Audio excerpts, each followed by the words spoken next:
சத்தியமே லட்சியமாய் கொள்ளடா,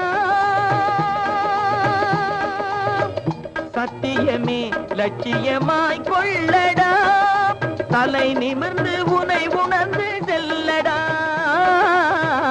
சத்தியமே லட்சியமாய் கொள்ளடா, தலை நிமிர்ந்து உனை உணர்ந்து செல்லடா, சத்தியமே லட்சியமாய் கொள்ளடா செல்லடா.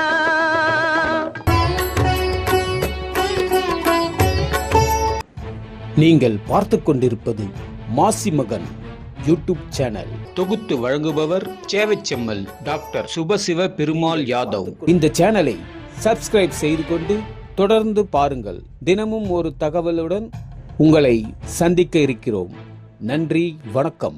இந்த மாத நிகழ்ச்சிக்கு ஊக்குவிப்பவர் எதுகுல காவலர் பே. அசோக்குமார் யாதவ், சுதந்திர பாலிடெக்னிக் கல்லூரி, காளையர் கோவில், காலக்கண்மாய், சிவகங்கை மாவட்டம். இரத்தத்தின் இரத்தமான சொந்தங்களுக்கு என்னுடைய வாழ்த்தையும் வணக்கத்தையும் தெரிவித்துக் கொள்கின்றேன். வாழ்க நலமுடன், வாழ்க வளமுடன். ஆரியர்களின் கருத்துக்களை யாதவர்கள் இந்தியாவில் பரப்ப பெரும் உதவி செய்தனர் என்ற கருத்தும் ஏற்றுக்கொள்ளக்கூடியதாக தோன்றவில்லை. அதாவது பார்ப்பனியத்தை இப்ப சொல்றாங்கல்ல, அதை போல இதெல்லாம் நம்ம ஏற்றுக்கிறத நம்ம உதவலை அப்படின்னு சொல்லிட்டு வரலாற்று ஆசிரியர் சொல்றாங்க. ஆரியர்கள் இந்தியாவுக்கு வரும் பொழுது வைத்திருந்த பழக்க வழக்கங்களையும் சமய கருத்துக்களையும் ரிக் வேதத்தில் ஆரம்ப பகுதியில் காணலாம். இவ் வேதத்தின் பிற்பகுதியிலும் மற்ற வேதங்களிலும் படிப்படியாக இவர்கள் ஏற்கனவே இந்தியாவில் வாழ்ந்து கொண்டிருந்த மக்களின் பழக்க வழக்கங்களையும் சமய சார்பான கருத்துக்களையும் ஏற்றுக்கொள்வதையும் பின்பற்றுவதையும் காணலாம். இதனை மேலும் இதிகாச ஆரியர்களின் வாழ்க்கையில் தெளிவாக உணரலாம். இங்கு வாழ்ந்திருந்த மக்களின் தெய்வங்களான சிவன், விஷ்ணு, துர்க்கை, முருகன், பலதேவன் ஆகியவர்களை தெய்வங்களாக ஆரியர்கள் ஏற்றுக்கொண்டுள்ளனர். இதில் பழக்க வழக்கங்களையும் இவர்கள் ஏற்றுக்கொள்கின்றனர்.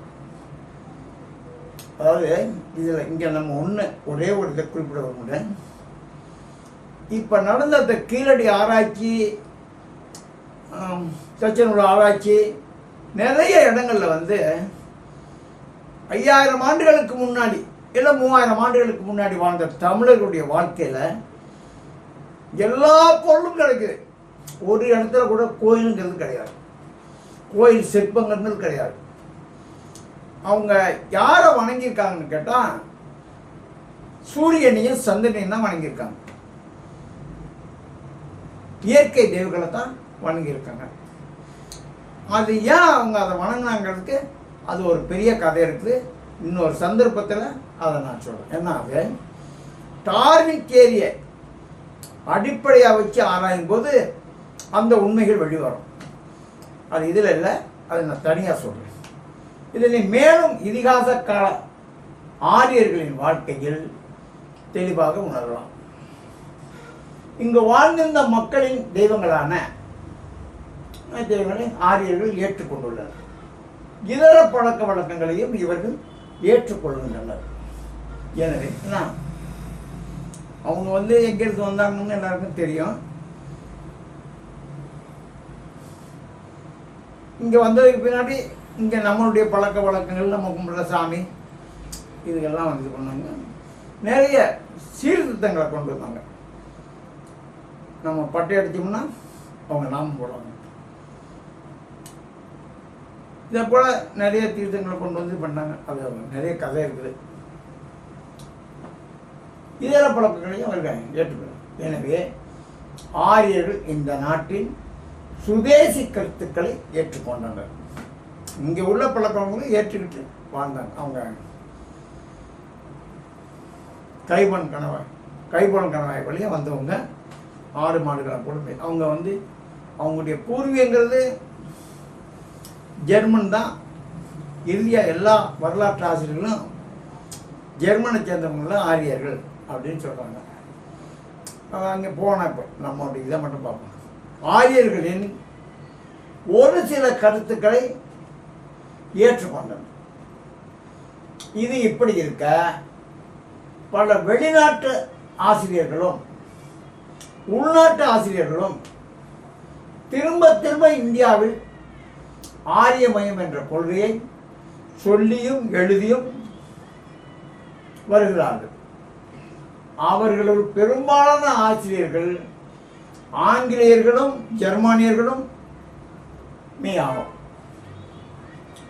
அவங்க தான் ஆரியர்களும் ஜெர்மானியர்களும் தான் இந்த திரும்ப திரும்ப ஆரியர்களும் இந்தியர்களும் ஒன்றுங்கிறது போல ஒரு கதையை பின்னிக்கிட்டே வர்றாங்க. அது நம்ம வரலாற்றில் நிறைய பேர் கண்டிச்சுக்கிட்டு இருக்காங்க. அவர்கள் ஆரிய இனத்தை சேர்ந்தவர்கள் ஆதலால் இனப்பற்றின் காரணமாக சரித்திர உண்மைகள் மறைந்து எழுதி இருக்கலாம்.